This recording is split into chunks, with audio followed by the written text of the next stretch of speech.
As promised, a nice quiet morning at the Wasseralm with the sunrise and that one mountain there being reflected in the brook. I suppose that's also why the Wasseralm is called Wasseralm, because of all the water that is around there. But anyways, early in the morning after having had some breakfast, we already got going again.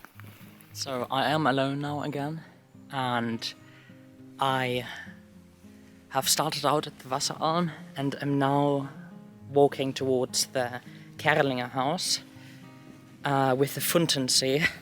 And on the way there are two lakes. I think it was Schwarzensee and Grünsee.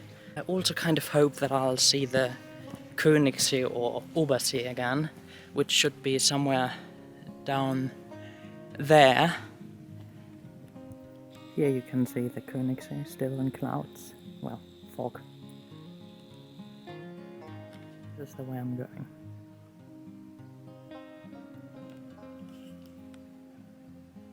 Now you can see the mountains, but now I cannot walk and talk because the way is getting a bit,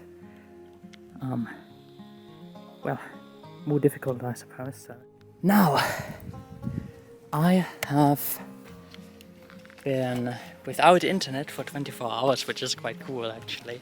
I just noticed. Yeah, that's what it's like being in the mountains. You won't always have internet or any connection to the outside world at all, which is quite cool actually.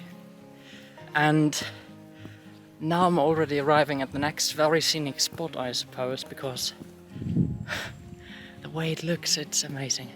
And I actually think that one mountain that I can see in that direction, that you'll see in a few moments, is actually a mountain that I've been on the other day, the first day, actually the second day, because the first day I arrived at the Karl von Stahlhaus, and now I think this top over there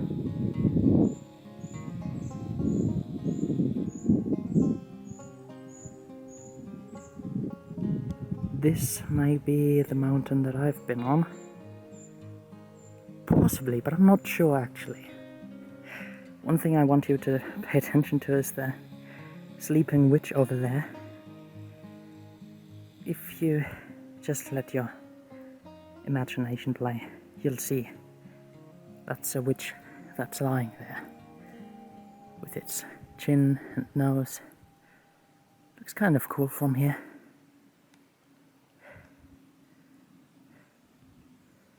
One nice view after another. Okay.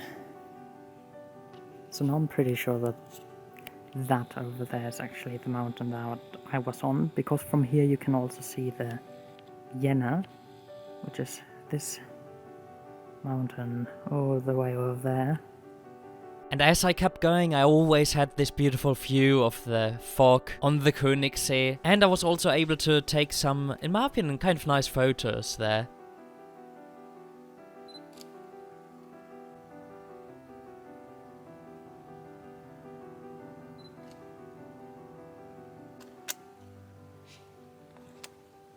Well, and then I kept going to the Halskopfel, which you can see here where it is, basically pretty much in the middle of this entire hiking tour, of that day's tour. And that was also the last time during that hiking trip that I saw the Königssee still covered in clouds, and you've also got this really beautiful view on St. Bartholomew, which is this very famous Bavarian church at the Königssee. But luckily there are more lakes than just the Königssee and Obersee, so next lake is the Schwarzsee, and after that lake I went to the Grünsee.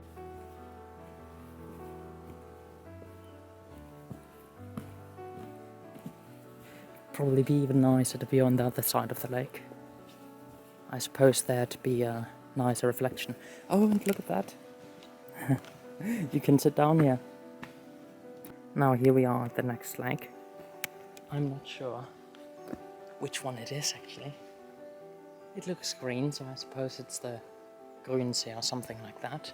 And at the Grünsee, I was lucky enough to see some marmots, though back when I was there, I kept insisting that those were beavers because for some reason I thought they were beavers. Cute. So here you can see, I think it's only one beaver, the beaver that's left, but there were 3 beavers earlier. Kind of cute, and I was able to make some photos when I was closer with my camera. Meh, not really the best lens for that distance. On my way to the Kärlingerhaus though, I was able to get another marmot on my camera, and this time it was like 2 meters away, so the quality is a bit better. I have now arrived at my penultimate destination, penultimate cabin. Oh yeah, now I know what I wanted to say. I think that is one of the most beautiful locations for a mountain cabin so far, because look at all that. There's so much.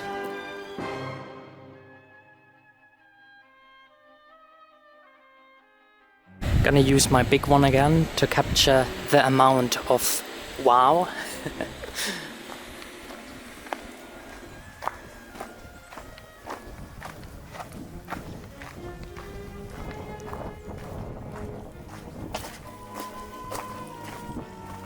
Marvelous.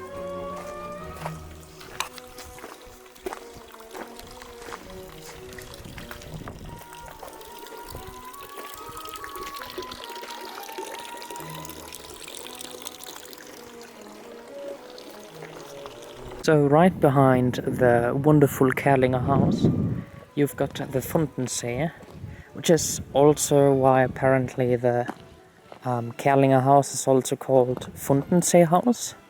I mean, makes sense, right? And there's something special about this lake. This lake gets rather cold in winter and is actually the coldest place in Germany, if I'm not mistaken.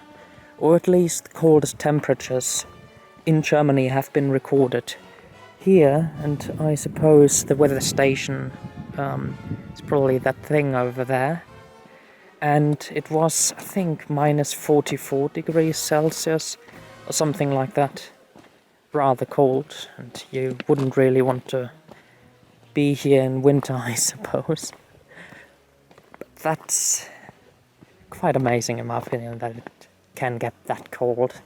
The reason for that is that, as you can see here, it's enclosed by mountains, and those keep the sun away from reaching the bottom of the lake. That's how I've heard it in a, I think, Bayerischer Rundfunk report. But despite this being the coldest place, there are people swimming, as you can see over there. To be honest, for my part, I would not dare swim in that lake. For me, it would probably be too cold. But I've got my camera with me. I've already loaded off my backpack at the Kärlingerhaus. And now I'm just enjoying the scenery and hoping to take some nice pictures here.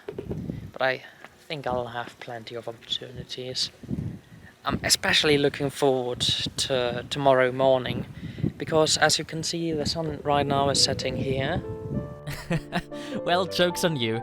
You can't have a reflection in the lake if the entire lake is covered in fog. But at least during the night I got a really nice picture with the moon out. Anyways, I've got a nice sunrise here. You can see the mountains and that are nicely lit by the sun. And now I'm leaving the Kärlingerhaus. And I'm on my way to the Riemannhaus, and from the Riemannhaus I'll go to the last cabin, to the cabin where I'll stay for the night, which is the Ingolstädter house. So I'm already looking forward to it, and I'm also looking forward to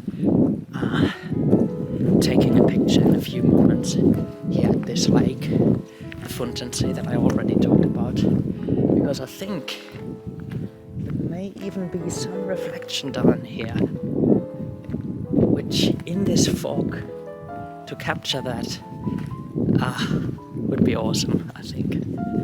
So let's see. Well, there's this one mystic picture that I was able to take, which I really like, with the two hikers going there and the reflection of it in the Fundensee with the fog. So that looks kind of nice, but that's pretty much the best reflection that I got there. And that already marks the end of this video, which means that the creme de la creme will be in the next video, because the next video has got the, in my opinion, best moments, with a beautiful moon, some animals, and in general a beautiful scenery. Well then, see you in the next video. Bye bye.